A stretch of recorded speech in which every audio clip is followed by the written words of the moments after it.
Alright, so I'm not going to do a video on how I do or how to make this, because there's plenty on YouTube already that show step by step how to make this, but I do want to showcase it for my viewers that don't know about this, because I didn't really.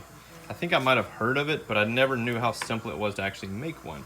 So this right here is a smoker, and these are very, very useful.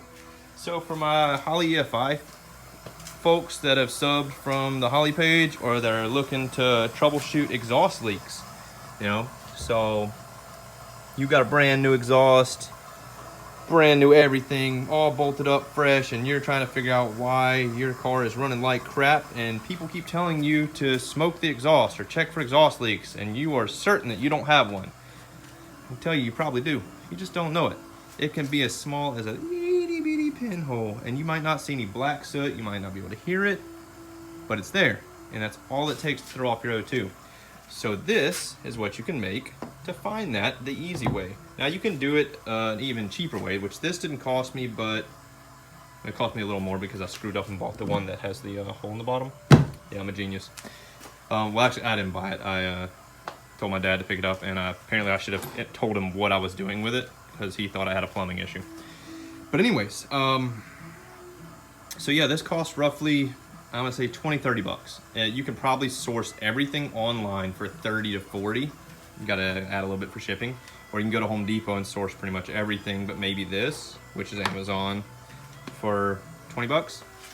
The other method is you take a shop vac, you put it on the exhaust side, you stuff it in your tailpipe, no pun intended, wrap a rag around or whatever, and you pressurize the exhaust, and you walk around with your soapy water. And you spray it.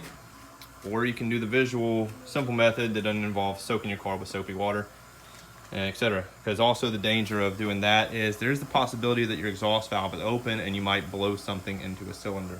Small possibility. That's why you make sure you clean out your shop vac, fresh filter and whatnot when you do that. I'm sure everybody always does that. Anyways, on to this. So PVC section is like a knockout adapter, flange, threads, and a cap. And all you do is drill a little hole for a plug, which you can source this plug at Home Depot or Lowe's too. This is just a safety device. You drill holes crossways. This one's gonna be a little lower probably than these, but they're roughly the same. Anyways, you put an air fitting to whatever yours uses. Mine uses these fancy big mouth high flows, whatever they are. And then I just used an old one for a hose. This is 1/2 inch OD, 3/8 ID. PVC hose, I think it's PVC, whatever this clear vinyl shit is, whatever. Anyways, get you a good length of hose so you can stretch it around. You order this off Amazon, and all these parts, if you need part numbers or links to this, you can just search for smoke machine, I think, on YouTube, and it'll bring up other guys that show step-by-step making this with part numbers.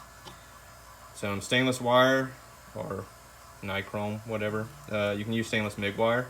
You use an ohm meter, measure out a length that's about 2 to 2.5 ohms. You get some tiki torch wick, you cut it to length, flex it to where the bottom touches, and you wrap a coil in it, put 2 bolts through the holes you drilled crossways. You cut this end off your adapter. If you're using this, you can, if you have spare wire, you don't have to buy this, you can make it with whatever. It's just easier because it has clamps where you can clamp it on your battery. It is fused. I don't know if it'll actually work with a fuse. It'll probably take a pretty big one to not blow since you're technically shorting it out. But anyways, you just wrap the wire around the bolt. You take like a little rubber grommet and cut it in half for a seal, or you can put some sealant, whatever. That's just the easy, quick way. I crimped on some terminals, tightened it down, and you're pretty much making a heater coil across here. And you put baby oil in here, or some other things, but baby oil does the trick. And if you get some nice lavender, you can smoke it out and make your shop smell beautiful. But anyways, yeah, so you get this, fill it up just not all the way up to this, but just put some in the bottom, pour some across this wick, put some in the bottom so where it will wick up into this. Thread this on there, put your shop air on it. Make sure you turn it off first, or turn the regulator all the way down. And all you're gonna put through this thing is like 1 to 2 PSI, real low. You just want airflow going across it. And well, when you hook this to your battery, which it doesn't matter which side goes to what, obviously, because you're shorting it, it heats the oil, makes smoke, air blows across it through the tube, and voila, you find your exhaust leaks. Because This is also useful for finding intake leaks. And if you're boosted, charge pipe leaks. So for instance, mine, since I just made this intercooler, which granted I pressure tested mine, which is actually what I'm doing with my AC system right now, is vacuum. But yeah, you can smoke out everything. You can find any kind of leaks in your intake system, your exhaust system, and it's cheap and easy and not messy. Like I said, you literally just put a little bit of oil in there, screw this down on there to cover it, seals it. The only place fluid can come out is this end and this end, which technically you could get couplers and cap the ends if you really want to make it sealed tight. And you could just clip those on the ends or whatever, or put plugs and clamps, however you want to do it. That way you could travel with this without worrying about it spilling if you wanted to. But this is mobile. I mean, it runs off your battery. It's got a huge, nice long length cord, since mine's in a trunk. Nice long length hose. So if I needed to take this somewhere, just toss it in the back seat, take it, hook up the car battery, and boom. Like I said, this is just a safety device for if, for whatever reason, for instance, you forget to turn off your stupid ass air compressor or your regulator, and you hook it into this, you won't blow this PVC apart, which it should hold, but it'd probably want to blow this hose off if you don't put a clamp on it, which you don't need to put a clamp on it. You're not putting any pressure through it. But like I said, this is just a safety device. It's not necessary, but it's a good idea. That way it'll blow that out instead of blowing anything else up in your face. Yeah, that's it. Simple to make, easy peasy. All right, try that out. Yeah, if that doesn't work for you, I don't know what will. So yeah, I'll do another video in a few, probably tomorrow once I get this charged up. But anybody else that's watching the channel for the Mustang info, the AC system's done. Like I said, I'm vacuum pumping it now, making sure all the moisture's out of it, and I'll start charging it tomorrow. I did want to throw in a last little bit. These China fittings, yeah, don't get them. They're trash. This one leaked out of this top. I had to cut it off, put another one on. We'll see how it holds up. Hopefully I don't have to replace it. The hose they sent me, the first one, I ordered 2 kits because I thought I'd need more hose. Ended up needing longer lengths of hose so I could make this long number 10 run all the way around, which I ended up having to order this little stubby 90 right here. But yeah, they sent me 3 number 8s and only 1 number 10.